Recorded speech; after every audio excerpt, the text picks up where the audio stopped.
Hello, everybody. This is Howie Hawkins, trying to get warm.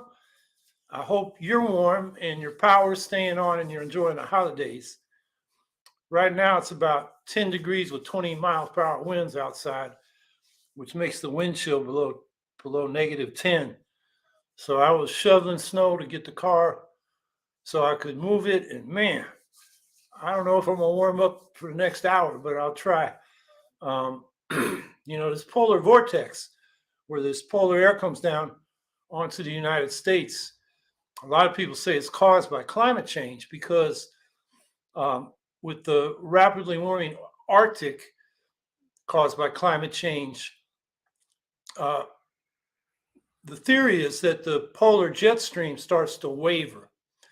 And another theory is that because the Earth is heating, the tropical air comes and pushes north and gets the uh, polar jet stream to waver. In any case, we get these polar vortexes that right now is covering most of the central and eastern United States. And then at the end of the week, we're going to get because the jet stream waves, the cold air moves off, and then the hot air from the south will come in and it'll warm up. So we get more variation. Now, the climate scientists are still debating these theories. But one thing is clear is that when the jet stream wobbles, we get more temperature extremes in both directions in the temperate climates. So I got frostbite during one of those polar vortexes. My mouth is still barely moving. It got so cold. About maybe about 10 years ago now. Got on the tip of my middle toe on my right toe, and when I was unloading trucks at UPS at night, it was so cold. I was sweating from working hard, and my extremities were freezing. So I just hope everybody who's listening is warm and your power stays on, and we get through this. So there's a lot of news this week. By the way, I usually introduce this by saying that my name's Howie Hawkins. I was the Green Party candidate for president and also the Socialist Party candidate in 2020. And this podcast, Green Socialist Notes, is about continuing to educate and organize and agitate about the eco-socialist platform that Angela Walker and I ran on. So I'll make some comments about the news this week, and then we'll go to your comments and questions. So one of the big things was the January 6th committee released their report. There's massive evidence that Trump and his circle attempted a coup on January 6th. They made 4 criminal referrals to the Justice Department, including obstruction of an official government proceeding, in other words, the transfer of power, conspiracy to defraud the United States, all the lies they were telling, conspiracy to make false statements. I'm not a lawyer. I don't know what the difference between those two charges is, but it's the same idea.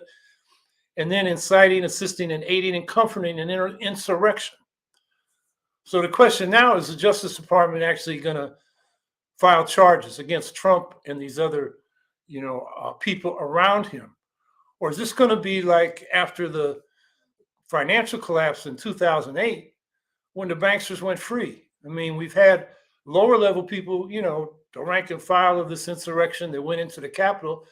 Many of them have been prosecuted, but are the big guys going to get prosecuted? And the timidity of this Justice Department on a lot of issues makes you wonder.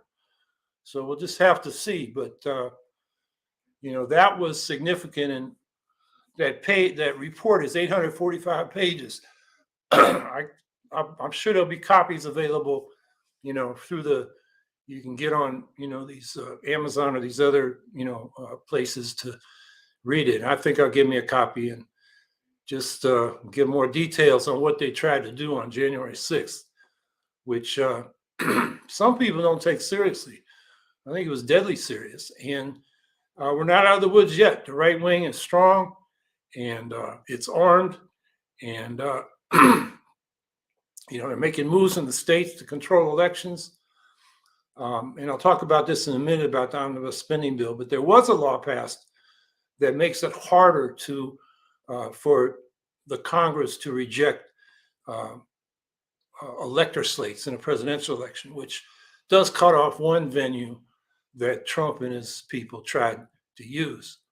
So another big thing this week was Volodymyr Zelensky, the president of Ukraine, visited Washington and spoke to Congress. And Zelensky got longer-term commitment to military, economic, and humanitarian aid, but not the tanks and other armored vehicles and long-range missiles and fighter jets that the Ukrainians need to push the Russians out of Ukraine. And it seems US and NATO are giving Ukraine enough to produce a stalemate, but not a victory. So Zelensky also, when he talked to the people in Washington about this, and it's about to make a move proposing a peace settlement based on, and these are his terms, Russian withdrawal, Russian reparations for the damages they caused, and war crimes prosecutions for the crimes that have been committed. And he's trying to enlist the coalition of nations to sponsor negotiations around that proposal. Of course, Russia's not likely to agree to negotiations on that basis because they're saying we're not negotiating until Ukraine and the US and the West recognizes their annexation of 5 Ukrainian provinces that Russia doesn't even completely control now. So I don't know where that's going, but it makes you wonder, the so-called peace groups, and I call them alt-imperialists or alt-imperialists. They call themselves anti-imperialists, but they're really for Russian imperialism as sort of a counterweight to U.S. imperialism. But that's not anti-imperialism. That's joining one imperialist camp against the other. But they've been calling for negotiations where they're getting a proposal from Ukraine. I'm wondering what they're going to say about that. One of the things that I urge people to look at is a New York Times report, and we'll put it in the chat. That came out this week. It's a large multimedia interactive online document that documents how Russia intended to take over all of Ukraine when it invaded. It's called Putin's War: Inside the Story of the Inside Story of a Catastrophe, and it shows through captured documents from Russian invaders that they intended to kill Zelensky and his wife and children, install puppet leaders they'd already chosen, and take over the whole country. Of course, it's not what happened.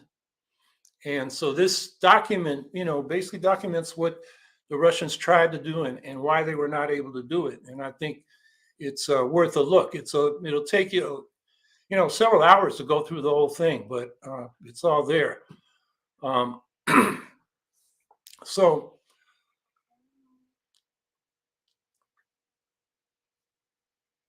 then Zelensky, gave a speech to Congress. And, what I found striking is that 90 far-right Republican House members didn't attend, like Marjorie Taylor Greene. And then some of the other right-wingers that did attend, like Lauren Boebert and Matt Gaetz and Jim Jordan, were disrespectfully glued to their phones while the speech was going on and didn't stand up when everybody else gave Zelensky standing ovations for various statements he made. And then after the speech, these right-wing, far-right Republicans predictably attacked Biden for, as they put it, spending more on Ukraine's borders than our own borders, invoking xenophobia and, basically racism against all the people. And there's a big crisis on the border. It's cold as hell all over the country, including down there on the Mexican border. And those migrants are really suffering. And, they're still debating Title 42, which enables the U.S. to expel. Am I still here? Yeah, okay. I disappeared from my screen for a minute. To expel migrants on the pretext that they're bringing in COVID. Of course, the smart thing would be to vaccinate the people instead of just expelling them. And then, the other right winger that's on TV every night, Tucker Carlson, who loves Putler. That's what the Ukrainians call Putin, Putler, a mix of Putin and Hitler. He attacked Zelensky, who was wearing what he's been wearing since the invasion started, his military sweater and cargo pants, Tarleton said he was dressed like a strip club manager and accused him of engaging on a war on Christianity. Now, you may have heard that there have been investigations and raids of Russian Orthodox churches in Ukraine that are affiliated with the Moscow-based Patriarch Kirill, who's a far-right Republican nationalist himself, supporting, and he's put it just in these terms, Russia's destruction of Ukraine as a nation. And there is so the Russian Orthodox Church in Ukraine has been a FSB, or Russian intelligence operation, and the Ukrainians have arrested 33 priests for espionage. Now, so they're cracking down on the Russian Orthodox Church as an espionage operation, not as a religion. It's not a war on Christianity. And, most Orthodox Christians in Ukraine belong to the Orthodox Church of Ukraine, which is recognized by the Center of World Orthodox Christianity in Istanbul, which they still call Constantinople.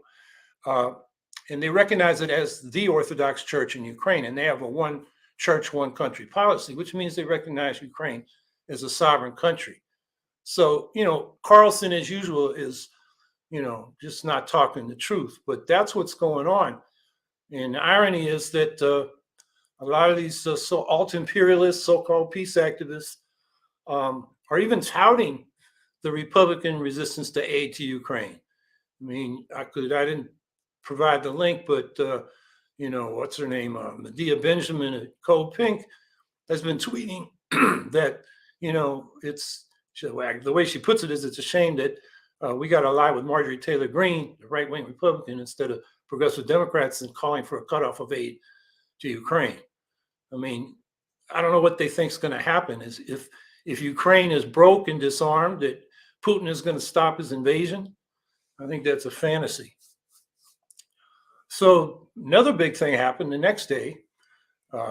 Zelensky was Wednesday. Thursday, the Congress passed a 4,155-page omnibus spending bill. So I'm going to make a few comments about that. I haven't read the whole bill. I don't think anybody's quite got through it. It was released on Tuesday and adopted on Thursday, largely on party line votes, which means most members of Congress don't know much about what's in it. They don't have time to read it all.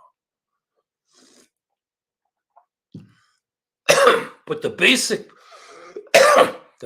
picture is it increased discretionary federal spending by about 9% over last year. But the military budget was increased 10% to $858 billion. So it's a $1.7 trillion bill that spends $858 billion on the military. And right there, that's about 53% of all discretionary spending. The non-discretionary budget is $772.5 billion. So that 53%, or that $858 billion, doesn't count military-related expenditures for the intelligence community, which is a black budget that's mixed into the whole budget, for their covert operations and intelligence gathering. But the covert operations are, military. For energy department, for their nuclear weapons, and for the VA, which is basically paying for past wars. So you add all that in, and it's over $1 trillion. This is $118 billion more on the military budget than the budget that Biden had the first year he was in office. That was the last Trump budget. And it's $45 billion more than Biden requested this year. Now, within that is $85 billion in aid to Ukraine, which is a mix. It's not all military. It's a mix of military, economic, and humanitarian aid. The economic is basically giving money to the Ukraine government so they can pay their workers, the people that are fixing the infrastructures that's been destroyed, picking up the garbage, doing all the things that governments do. Food and housing assistance and all the things they're dealing with, because their economy is destroyed with the power out much of the time, and much of the assets of the country destroyed by Russian bombs. they're not generating a lot of income in taxes, so they need that aid. Now, the 85 billion is a lot, but it's 5% of the total discretionary budget. And a lot of these right wingers, as well as the alt imperialists, counterpose helping the Ukrainians to providing for the Americans' needs. But that's obscene. There's enough money to go around and do both. And most of it's in the military budget that's used for other things like maintain a global military footprint and all the, forever wars that are still going on, the U.S. is engaged in. All that can be cut, and there'd still be plenty of money for the Americans and the Ukrainians. Another thing that this budget did was leave in place again, and the Democrats promised to repeal the Trump Tax Act cuts that primarily benefit the richest 1 in 1,000 Americans. They're still in the tax code. The omnibus spending bill did not change that. It did a terrible job on a number of health issues. It rejected the $9 billion Biden administration request for testing and treatments and vaccines for COVID, which is still killing 10,000 Americans a month, and that's going up as we speak. It rejected having a commission study the lessons we can learn from how the Trump and Biden administrations handled the COVID pandemic.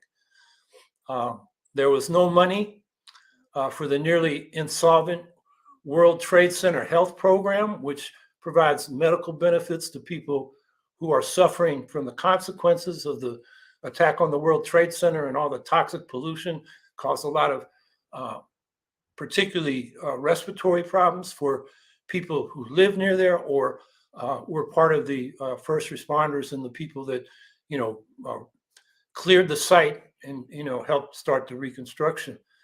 That money's running out, and this budget doesn't provide for that.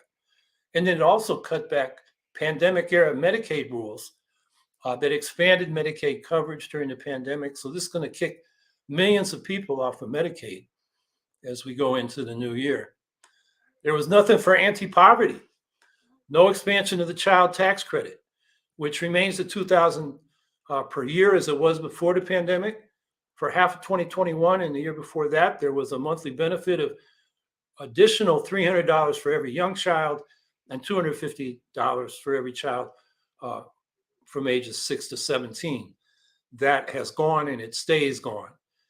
When that more generous child tax credit expired this year, child poverty immediately spiked up by 41%, putting 3.7 more children into poverty.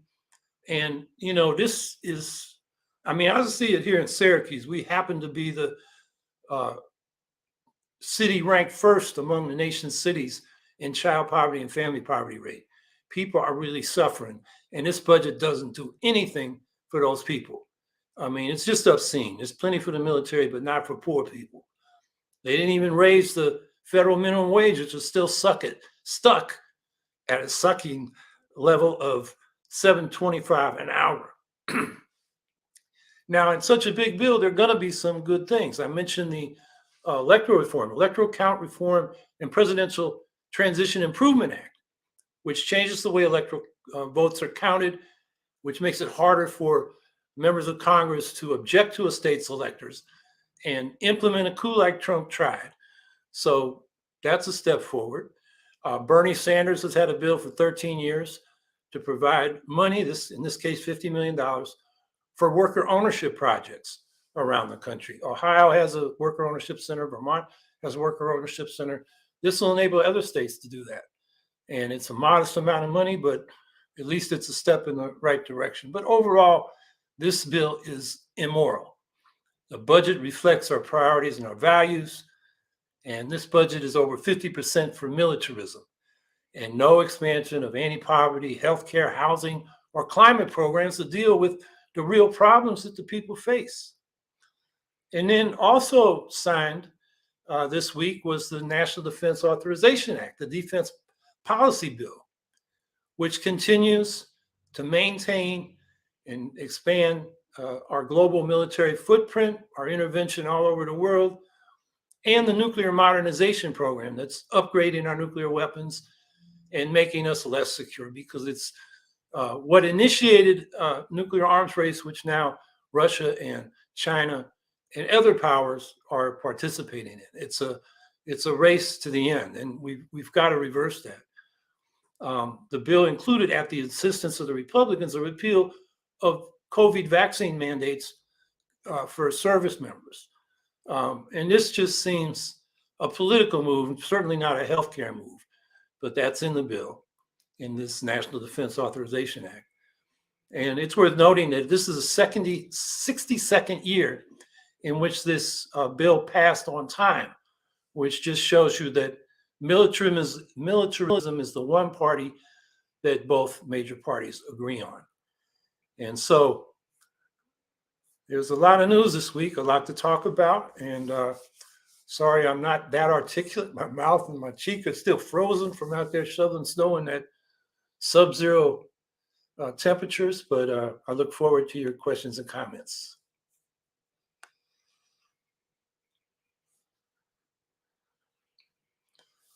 Arif Hassin, happy Haitian Independence Day.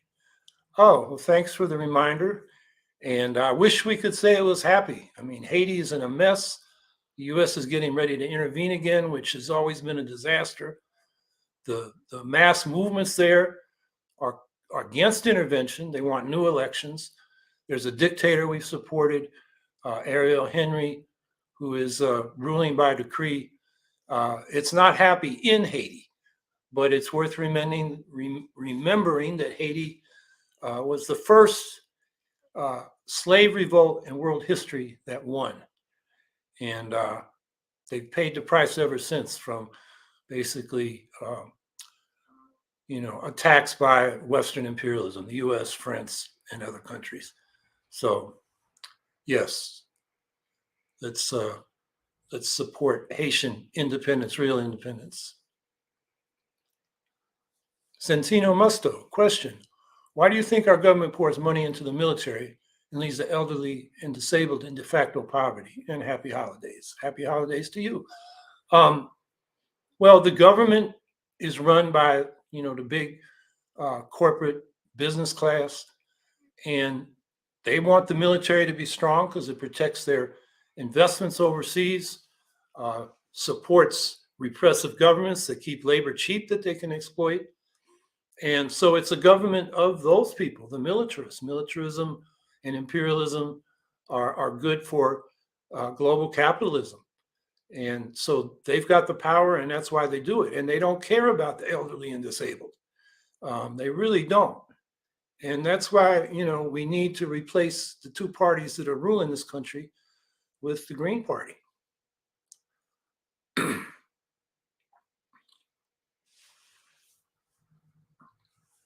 Scout Trooper 164, how is the military bill going to help the military-industrial complex? There's already tons of troops leaving the service due to mental health issues, PTSD, toxic leadership, and God knows what else. Well, it's going to help the military-industrial complex because about half of this spending will go to the private sector in contracts. And the military-industrial complex and Eisenhower talked about that. It's a coalition of big private corporations that make arms or do provide other services to the military under contract and the military itself. So this gives them plenty of money to hand around. And as has been noted much this week as this bill passed, that the Pentagon can't even complete an audit and can't account for many of its assets. So you have to believe there's a lot of waste and fraud and abuse going on within that budget. And, we know all the stories about, $1,000 toilet seats or whatever that the military pays for by poor, competitive bidding practices and sweetheart deals. So, that's money that will go to them. And, a lot of service members are leaving because of, mental health issues, PTSD, toxic leadership, and God knows what else. Well, one thing we know is sexual harassment, big problem in the military.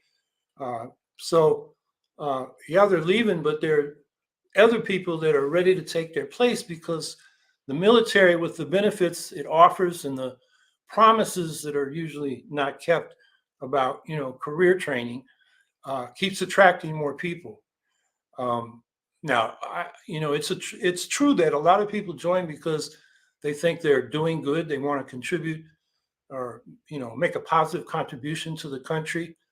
But once they're in the service, a lot of people realize that it's really not about that, or it's not all about that, and they have these other problems. So I'm not aware of a staffing shortage problem for the military. It seems they're able to replenish their forces, but people go in hopeful and come out damaged, and that's what you're alluding to in these health problems. So that's what it is. If our military was really focused on defense rather than global dominance and imperialism, you probably wouldn't have as many mental health issues because there'd be less combat and conflict. The mission would be clear and positive instead of questionable once people get into like they're on deployment in Africa and AFRICOM deployment, and like those guys that were killed in Nigeria and nobody even knew they were there. Those kind of experiences are negative for service members, and so it'd be a more positive experience if we really had a defensive defense instead of an forward-based offensive military posture.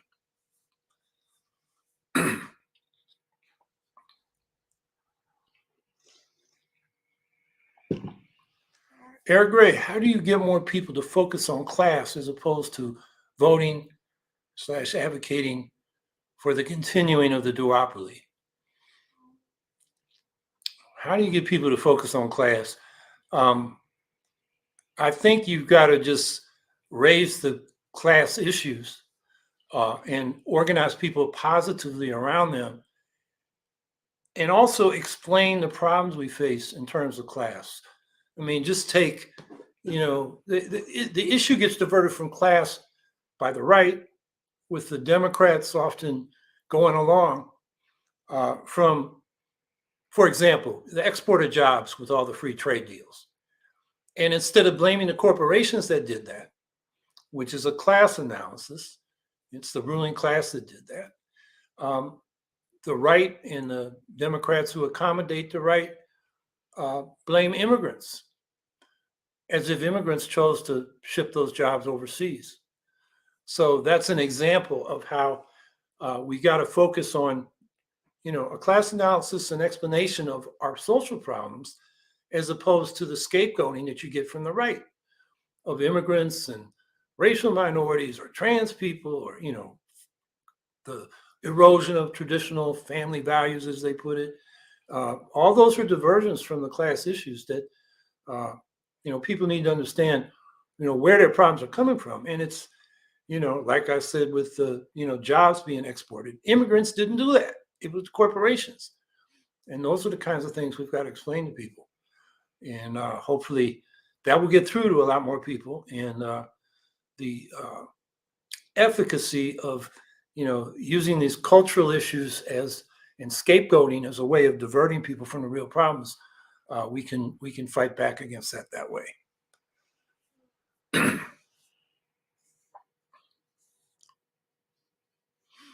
Scout Trooper 164, Biden claims the Iran nuclear deal is dead, according to counterpoints. Your reply.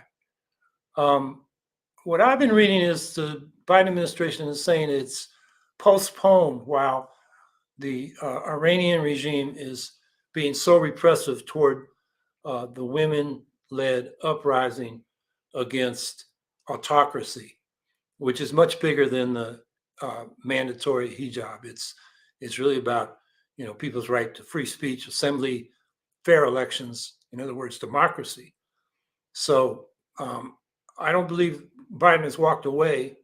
I think that door is still open, but it's what's going on in Iran that I think has pushed it off.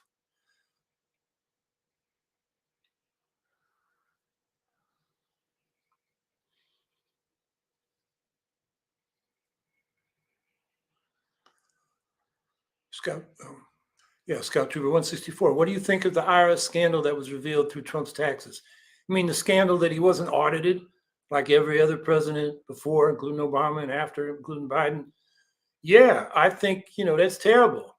And it's interesting that, the guy that Trump appointed as to head the IRS was a guy who wrote an article before that saying that he didn't think Trump should have to reveal his taxes like every other presidential candidate and president has done since Nixon, or really Ford. Nixon didn't do it, but Ford started to practice.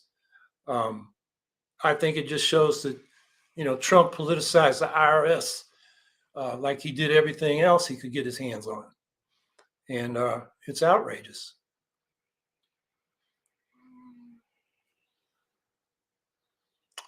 Heath Christopher Walker. I'm a Green, lifelong independent. Am I wrong to be okay with voting for Tulsi Gabbard if she runs as independent so that all third parties win? No, I don't think you should support Tulsi Gabbard. She's a right winger. I mean, she supports authoritarians, Modi, what's his name in Egypt, that forgetting his name, Assad in Syria. Even when she was in Congress, she'd say, I'm for the war on terror. I'm just against regime change, by which she meant the Arab Spring uprisings, which she said really weren't authentic, but were, CIA called. And then she's over there on Fox News saying that, efforts to deal with racism and other issues are a problem of, the quote unquote woke Democrats who are elitists. I mean, it's all the right wing talking points. I mean, I don't know why you would want to vote for Tulsi Gabbard. She's, she's basically, she's an alt imperialist and she's a right winger on social issues. So I didn't know she was planning to run as an independent. I don't know why she would do that. I'd more likely see her run as a Republican. As she said recently, she finally found her home when she was commenting on Fox News, or I guess it was at the American Conservative Political Action Conference. Yeah, that's where she always was. It's just people didn't dig deep enough to see that. I have cousins that happen to live in her former district, and one of them's a teacher, and that union did not endorse her for re-election because she was such a right winger and a supporter of, Assad, among other things. So, yeah, why vote for her when you can vote for the Green?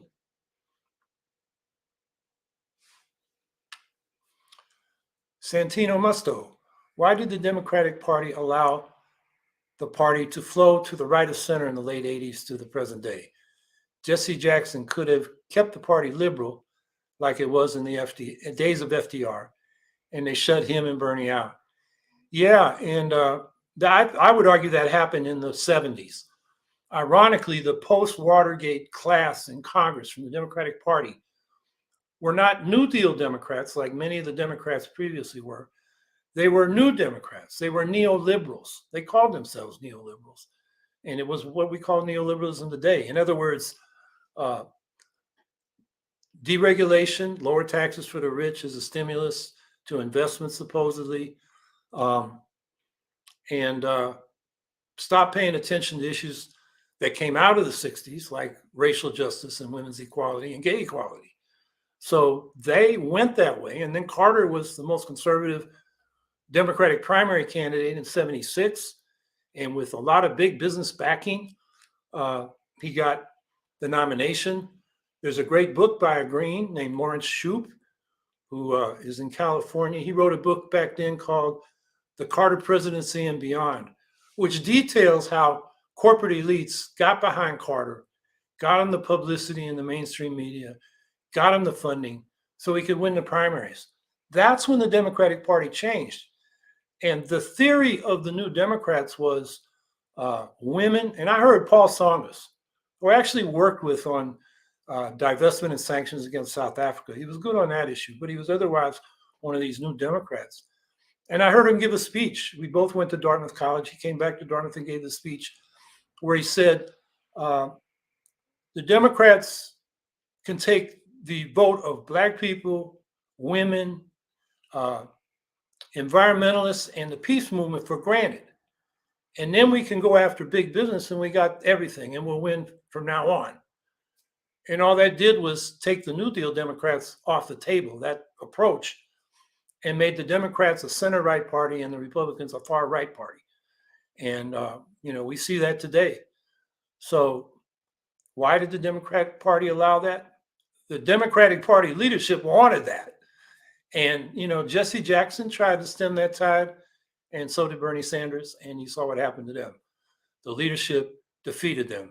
The corporate leadership is in charge of the Democratic Party. And, there'll always be some liberal or even self-described socialist gadflies, Alexandria Ocasio-Cortez and Rashida Tlaib and Ilhan Omar, but they represent districts that were always liberal. And at best, there are 25 of them that are really consistently progressive. And then the whole progressive caucus is a little over 100, but you can't even count on their votes on some of these issues. So they make the Democratic Party look better than it is. And that was my problem with Jesse Jackson. We started the Green Party while the Rainbow Coalition was where most of the progressive movement was going. Because some of us saw that, Jackson was going to end up endorsing the Democratic leadership, which he did. And in the end, some people thought the Rainbow Coalition would become an independent party. People, with long experience on the left, Arthur Kanoy, the people's lawyer who had a history of, activism in the civil rights movement and so forth. Dave Dellinger, the famous anti-war activist. At that time, they said, we're going to get in the Rainbow Coalition and try to make it an independent party. Jackson, after the 88 campaign, basically said, no, this is my baby. We're going to incorporate it into Bush and get rid of the membership. They won't have any say. To the extent there was a membership, there was a base. That's what Jackson did. And then Bernie Sanders, not as bad, but he didn't convert his campaign organization into an ongoing political organization where the rank and file could, have a say. There are groups like Our Revolution, but they were set up very top down. And so, there was no way for the rank and file Sanders people to be engaged politically in a Sanders organization. Barack Obama made the same mistake. He had a massive mailing list. Instead of turning it into an organization, he shut it down and then just used it to lobby, like to get Obamacare passed. And pretty much after that, didn't use it. Bernie did the same thing, basically. He's got his own list that he can use around his issues. And, I'm not saying he's as bad as Obama on the issues, but it didn't build even a third force that operated within the Democratic Party effectively. That's why we need a membership-based independent left party that, is building itself at the grassroots to create a mass base that's educated and organized and acting together on these issues. We got to get beyond periodic mobilizations around single issues because the system can play us off very easily, and they've been doing it for decades. So back to your basic question, the Democratic Party flowed to the right because the people that funded and the people that lead it wanted to do that.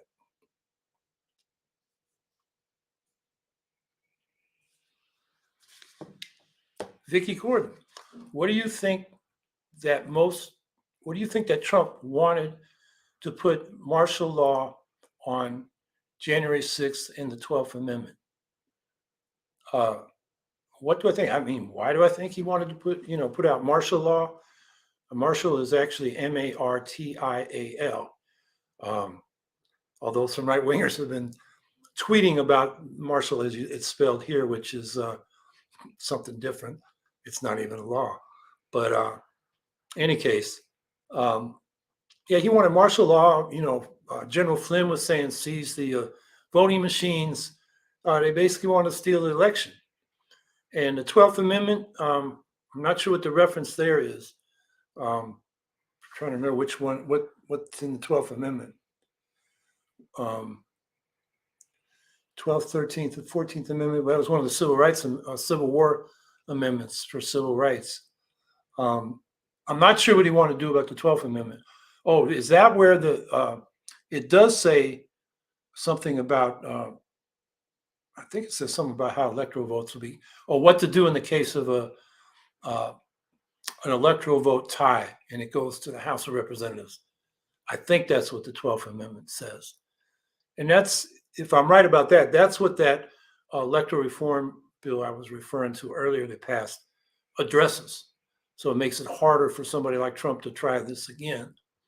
Yeah, but Trump wanted martial law on January 6th so he could basically rule by decree, with the military following his orders. Fortunately, the top military leadership said, we took an oath to the Constitution, not to a single man. And thank God they stuck to that. Although I have to say there were elements of the federal government, particularly the Border Patrol, that was ready to, be Trump's, enforcers in that situation. So while the top leadership of the military, upheld the Constitution, we got to keep an eye on the far-right forces that have infiltrated our police departments and various federal military agencies, as well as the U.S. Armed Forces itself.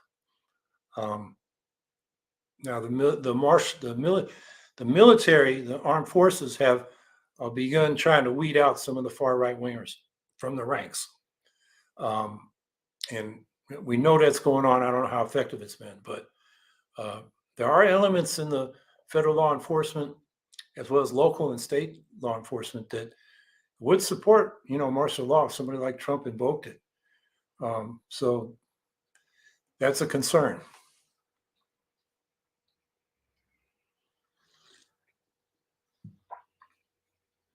Scout Trooper 164. Dems want to push to block Trump from running in 2024. Your thoughts? Well, it looks to me like he violated, and I think this is the 14th Amendment to the Constitution, that if you're involved in an insurrection, you can't, hold federal office. And it's clear to me Trump was, and therefore he can't hold federal office.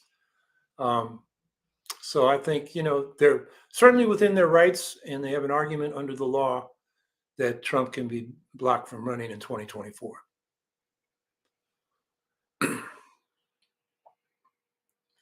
Violeted Content Boutique. Any thoughts about Marianne Williamson challenging Biden? Yeah, there's always going to be a liberal Democrat challenging. I don't know what to say about Marianne Williamson. She got some progressive positions. She's also got some funny, sort of new age ideas that I think are not, that practical or realistic in terms of dealing with the problems we face. But that's intra-Democratic Party. And I just don't see her taking hold against Biden. It would take somebody with Bernie Sanders politics and credibility on those issues, basically the economic class issues that Bernie emphasized. I think somebody from the left could challenge. I don't think Bernie will do it if Biden says he's running. Bernie is not willing to rock the boat that much anymore. And I don't see anybody else in that, progressive Democratic wing that is. And then I don't know where Marianne Williamson's going to get enough money to challenge Biden. I just don't see a mass base of small donors or a coterie of very wealthy people that would finance that so she could run a serious campaign.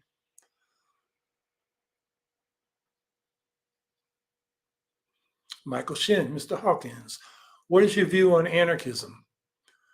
Well, I'm partial to anarchism. I see it as the libertarian wing of socialism, the anti-authoritarian wing.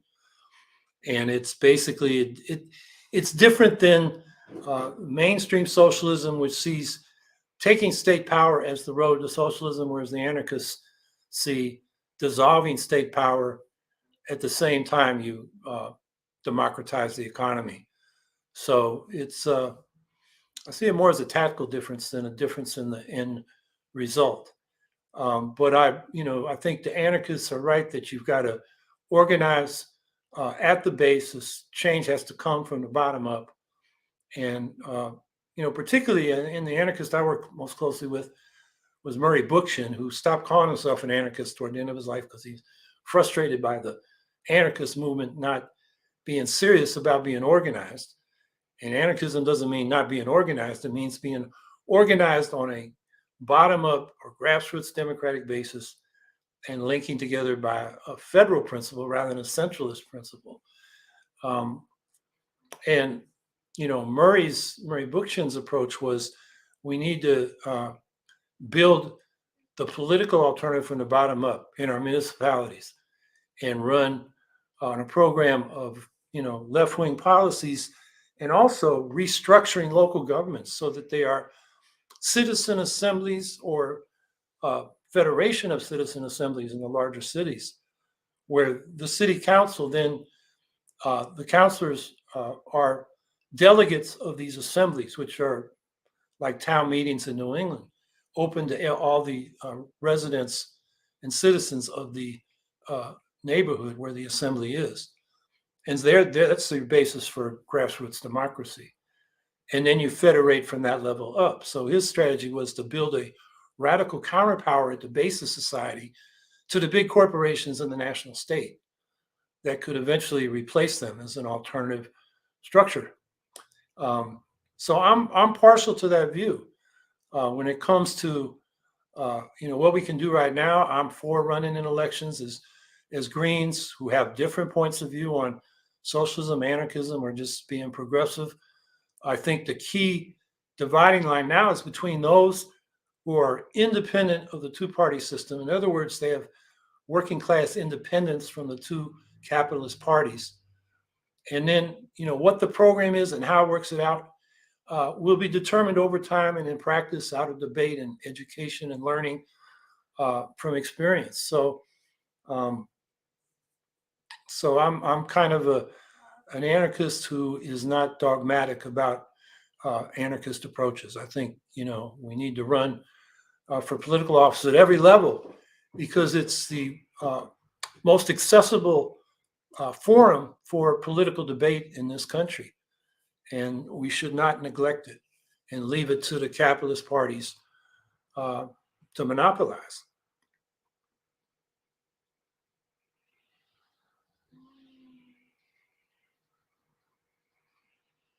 Scout Trooper 164, Breaking Points covered a video where Senator Warren called for a breakup regarding Wells Fargo. Do you have anything to say to that? Yeah, I think the very big banks like Wells Fargo should be socialized. They should be public banks. They have systemic effects because they're so large. They should be under public control, not private control. Now, the banks are too big, it better breaking them up than leaving them as is, but I'd prefer to socialize them.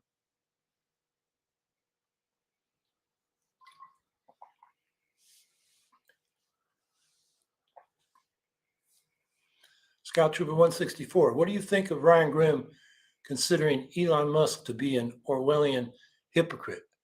I think he could be. Yeah, I'm more definite. I think he is. He talks about free speech, then he censors people he doesn't like on Twitter. And he's weird. He really is weird. His positions change. It's all about him. He reminds me of Trump in sort of his character. But yeah, he's definitely a hypocrite.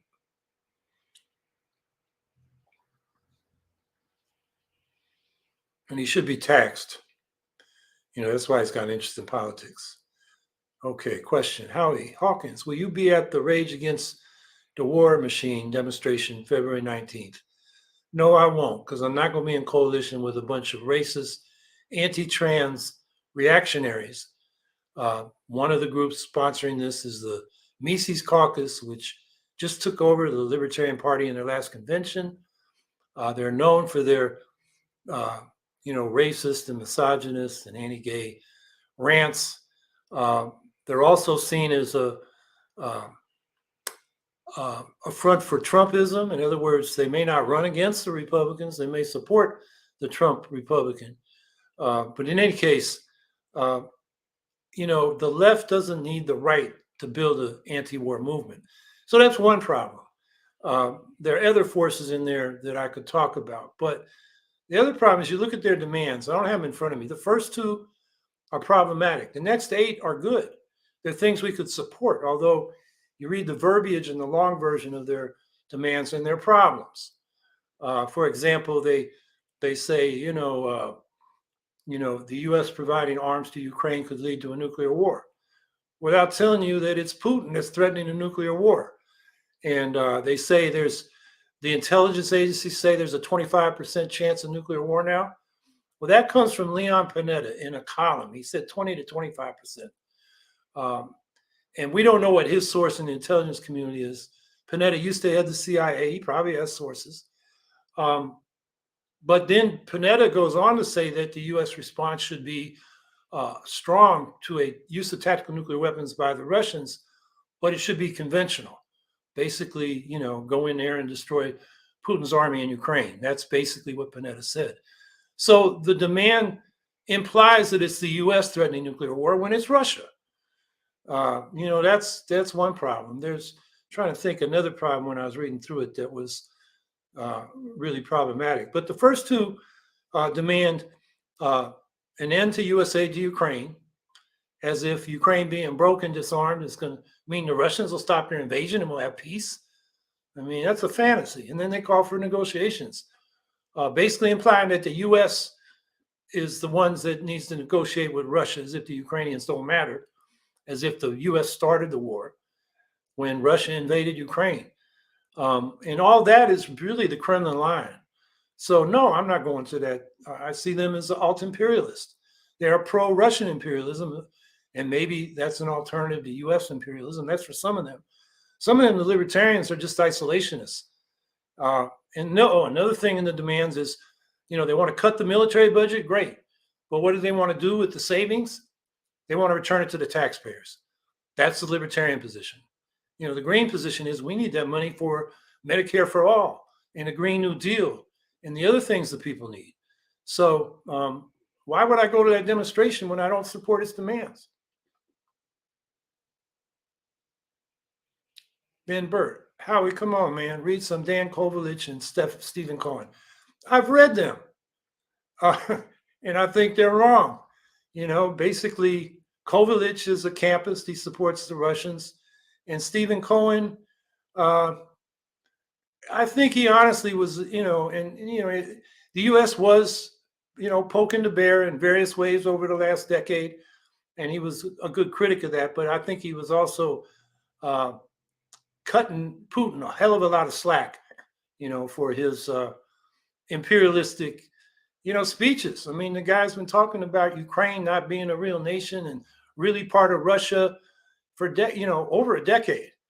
And Putin is a fascist. I mean, going back to when he was the deputy mayor of St. Petersburg, he gave a speech to a bunch of German businessmen and said, to implement capitalism after the fall of the Soviet Union, we need a Pinochet-style dictatorship. To the applause of these German businessmen. That's Putin. So, yeah, I've read these people, and they're not convincing to me in the least. Ben Burt, do you not support the democratic will of the people? Capital D, democratic will? Okay, Crimeans vote overwhelmingly. Ukrainians separate, I guess. Okay, so we're talking about the Crimean referendum in 2014. Yeah, what happened there was Russian military came in, overthrew the elected government, and then within 3 weeks had a referendum where the only choices basically were two versions of separating from Ukraine. And they claimed that over 90% voted for that, over 80% participated. But then it turns out the head of the Human Rights Council, Putin's Human Rights Council, which is an oxymoron, accidentally posted the real results they had online. And they took them down, but people have screenshots. And they said only about a third voted, and it was basically a 50-50 vote. So that was an illegitimate referendum. What the Crimean people really think, or what they thought then, is hard to know. What they think today is even harder to know. Certainly, the Tatars, who are over 10% of the population, the indigenous ethnic minority, they were opposed because their experience with Russia and the Soviet Union before that was they all got deported out to Siberia, or I guess it was Turkmenistan, and were not able to come back until the 90s. And they didn't want to be governed by the Russians. So, and then there were a lot of Ukrainians in Crimea, not just ethnic Russians. So that Crimean referendum I don't see it as legitimate.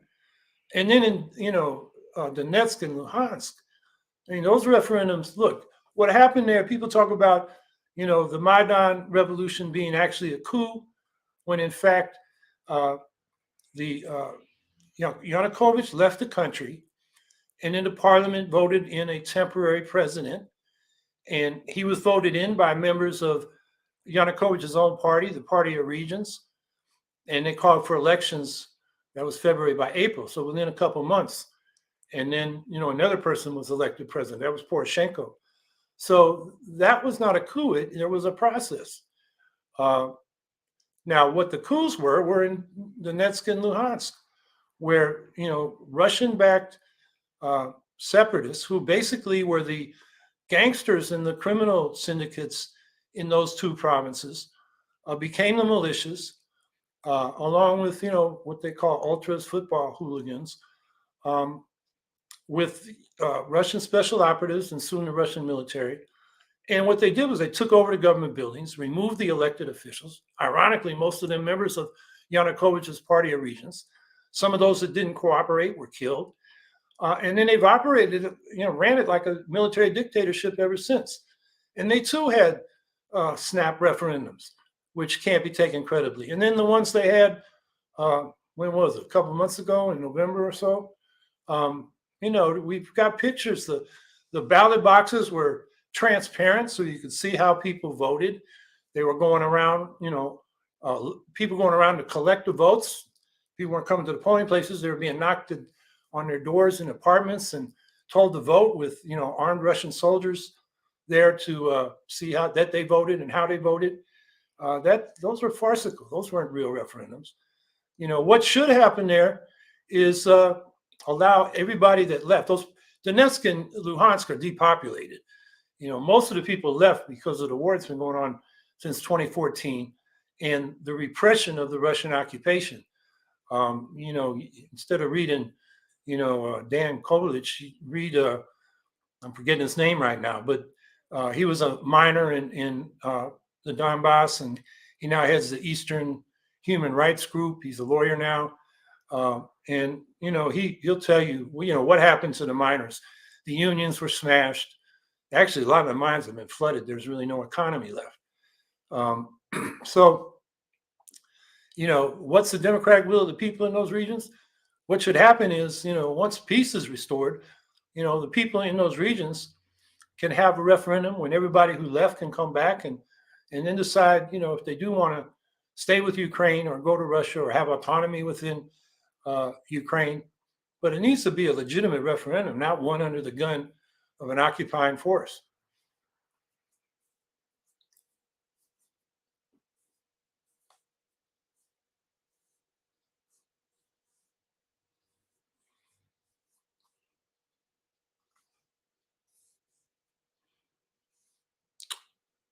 Scout Trooper 164, thoughts on ByteDance, the developer of TikTok, admitting to spying on Forbes journalists.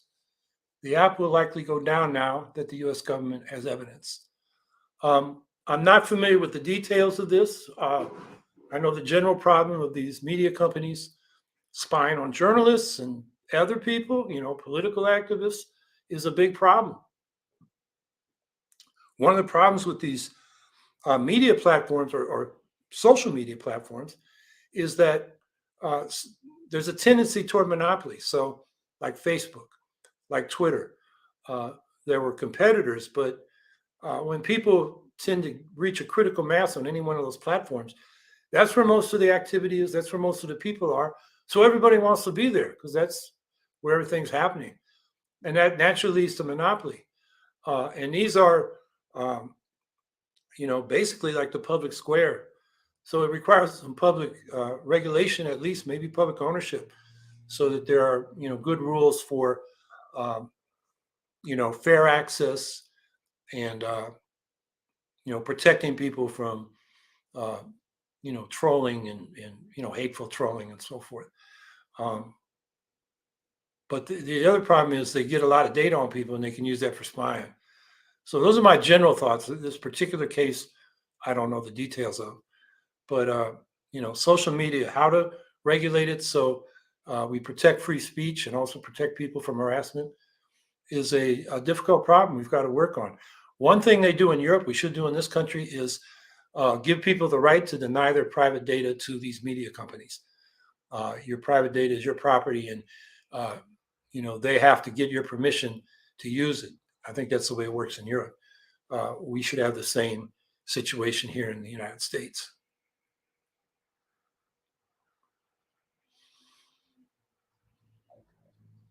Okay, it's been an hour. I hope you all are still warm, your power is still on, and you're enjoying the holidays. I'll be here next Saturday, New Year's Eve, and probably won't be as much news to talk about. It tends to be a slow news week, but with all the things going on in the world, who knows? Um, so in the meantime, stay warm and enjoy your holidays, and we'll see you next week.